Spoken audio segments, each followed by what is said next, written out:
What we're actually seeing is the psychological operation under the guise of sexual identity, including the LGBTQQAAP movement into the New World Order. We're currently in the demoralization phase of Yuri Bezmenov's 4 stages of ideological subversion: demoralization, destabilization, crisis, and normalization.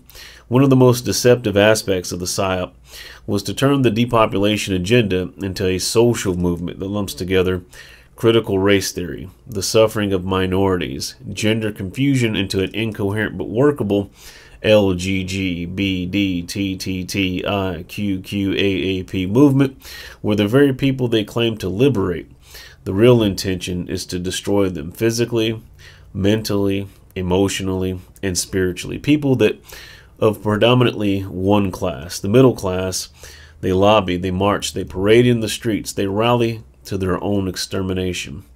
The elite conceived of the LGBTQQAAP PSYOP, now consolidated into pride, which people are proud to be groomed to create avatars, alter egos, or false identities around their specific type of lust as the end result of a well-crafted business plan. Right?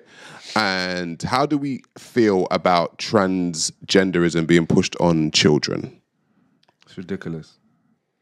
Like, children don't need to. I mean, children can feel however it is they want to feel. Speaking to the mic. But children's minds change. They're not mentally capable to make any decisions about their bodies in a long term.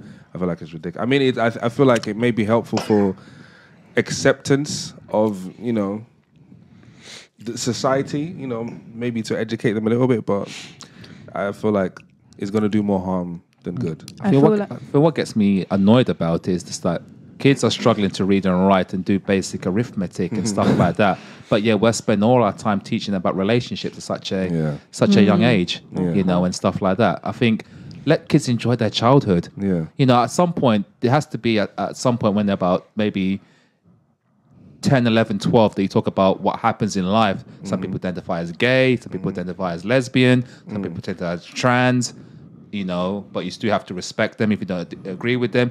Teach about diplomacy, about just because you disagree with someone doesn't mean that you disagree, doesn't mean that you're disagreeable, that you want them cancelled, and know how to tolerate one another. But no, we're just teaching, oh, someone identifies as this is what it's going to be. I remember this though, and this is a confession I'm going to make. I remember when I was a kid, I saw one to identify as Michael Jackson. Yeah. Which version? Yeah, I wanted to be him. So if I had That's different from feeling like. So I can relate to that as well. Yeah. So you're in good company. Yeah, but if that was the case, does that mean that I had to bleach my skin and pearl my hair? Yeah, Charlie's close to what Michael Jackson looks like. Yeah, but that's not what I had to do. You could be young, Michael. Yeah, but my parents would have said, I would have told my parents, Mom, if you don't allow me to bleach my skin and pearl my hair, you're being unloving. And I did think I was Michael Jackson when I was 5. Wow. But like anything else, you grow out of it. Yeah. I think me personally, I think when it comes to teaching young people about this, I think as much as teachers can say they're neutral and they're not biased, I feel a lot of the times the teaching will come across as encouragement rather than actual education. And it's like young people can be very, very easily influenced. Yeah. If a child can see something on TV, they're thinking, oh yeah, that looks great. If they go into school, they see, okay, perhaps I would look better as a man. Yeah, you know what? That's actually true. Maybe I would. Yeah. Oh, I would look better as a woman. Okay, let me put on a wig. I put on my mum's wig and it worked out really, really well. Like, I think I should do that. I feel like there would be a line between actual education and encouragement, and it's hard to balance that line. And another thing that happens is when someone does identify themselves as trans as a child, they get so much admiration that it fills their ego. Exactly. So, for example, if I was a 5-year-old or 6-year-old and came out, I'm a girl now, all of a sudden everyone's saying, you're so brave, you're this, BBC's contacting you, Obama's contacting you, everyone, the Prime Minister's contacting you, saying how brave you are. All of a sudden, now that goes into your head. And you're thinking, well, he got that information, maybe I should do it. It's a social contagion. Yeah, makes sense. Called Libs of TikTok. Yes, I have, yes. No. You never come across that? No. She recently got doxed, didn't Absolutely fantastic profile. Could you say that again? Libs of TikTok. LIBS. LIBS of TikTok. Of TikTok, okay. Because what they do is they kind of aggregate a lot of videos that people post. Basically, it's transgender teachers going into school confessing that they have come out to their school kids and how much a euphoric experience for them, and how the kids have got their pronouns correct, and how some of their kids have come to them now and said they want to be transgender. And I think to myself, did they think that before you said that?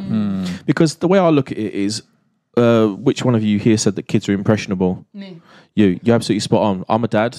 Sarah's a dad. We had a chat about this like off camera before I walked in the room, and I think that when it's grooming, it is in a way. Yeah. It is in a way. I don't think it's like I actually don't think it's that malicious. Actually, I think that some people. I think it's the worst one because it's wolves in sheep's clothing malicious, because you're coming across as very loving, giving the sweeties, but Trojan horse kind of malicious. Yeah, it is even worse. Yeah, but the thing is, I've got no problem with people being lesbian, gay, or bisexual, because I can understand that in my mind. It's basic physical attraction, relationship dynamics. We all know how they work. But when you can't explain something and you tell a kid that's normal, and the kid believes that Postman Pat is real at the same time, where are you going with this conversation with the child? Yeah. You know, when I was a kid, I loved Power Rangers. So did I. You know what I mean? It was a boss show, right? I was a black Power Ranger. I won't lie. I was a pink one. Yeah. I was a red one. Yeah. But the point is that when you watch these shows as a kid, you kind of get engrossed in the imagination of it all. Yes, you do. Yeah. Yes. And if you wouldn't let your kid cross the road on their own, go to the shop on their own, you know, they kind of wipe their bum on their own. Yeah. Can they really transition? And I want to ask you guys a question: Is it child abuse? It's grooming. It's grooming. Is it child abuse? It's grooming, because you're implanting thoughts into their head when they're impressionable, because as a child you see every adult as a god figure. Anything they say has to be true. I remember my mum saying to me that if I don't sleep at 8 o'clock, some thing, a wella will come and torture me. That gave me nightmares.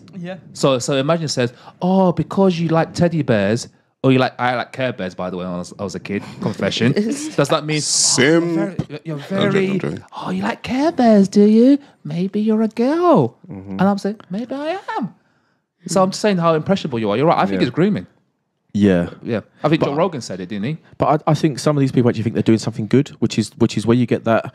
You get the debate when they actually feel that they're doing something positive to help children, when I don't see it as a positive in any way, shape or form. Well, the thing is, you talk about children. There are two people that I want to talk about specifically that actually have trans children, right? So, Dwayne Wade. Dwayne Wade is an NBA basketballer. His son has now transitioned into a girl, and I forget her name, but her name. See, I'm offending people already. His name, her name. She's transitioned to a girl, and also Charlize Theron. Charlize Theron adopted a boy from somewhere in Africa, and she said at the age of 5 or 6, he said to her, "I don't feel like a boy, mummy. I feel like I'm a girl."